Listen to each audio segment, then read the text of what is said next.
Time to change the spark plugs in my BMW 1250 GS. If you've got a GSA or you've got crash bars, you've really got to consider whether you're going to loosen them or even take a couple of the bolts out to get at the spark plug. The reason being, you've got a coil in there. That coil needs to come out as horizontal as possible. I like to use a coil extraction tool, and if you're going to have bars in the way, again, you're going to need extra room. The good thing about this tool is it keeps everything horizontal so you're not bending the coil.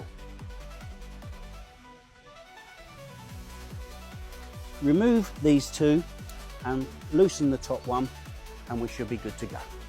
So I've removed two of the lower bolts. I want to remove them totally because I want to put them back with my blue Loctite and to the correct torque settings. As you can see with the bar, we've got a bit of wiggle room here. We're now going to remove the plastic cover to get at the coil. So we have now access to the coil.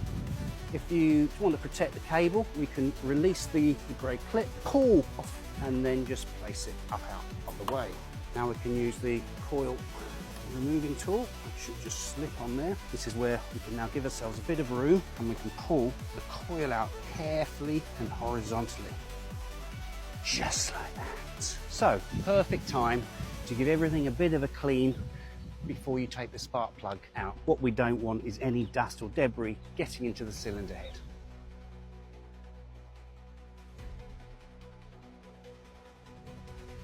To remove the spark plug, use your 14mm, place it in there nice and slowly, feel it's got a grip around the nut, then you can use your ratchet and undo it. Okay, there's the old spark plug, time to put a new one in. Preparing the spark plug and the coil. What we're going to do is going to put a smidgen of the grease onto the shaft of the spark plug, and then we're also going to put tiny little bit around the coil.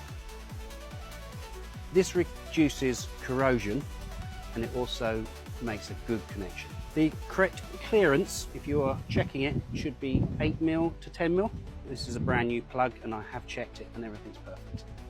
Leaving the nipple on the spark plug, as you can see, I'm placing it in so it's got a good fitting in there.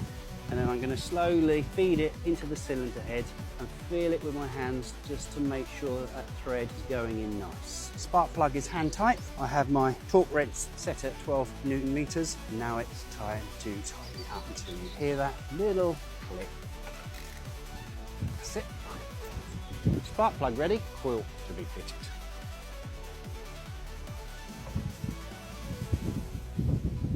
Push that in till you feel it click just like that.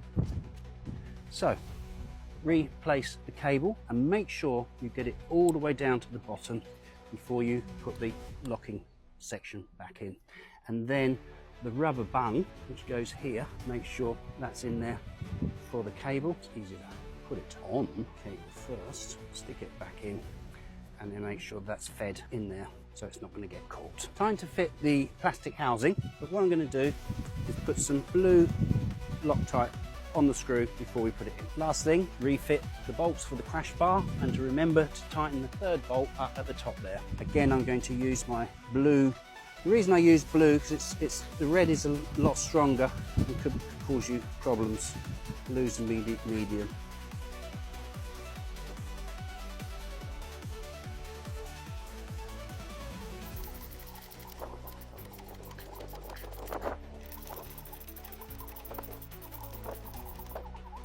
So using our torque wrench, we're going to set the 10mm at 40. We will set the top one, which is at 8mm at 24. That's it. Spark plug's fitted. Last thing I would suggest is you listen to the engine, take it for a run. Oh, and make sure you do the right hand side plug.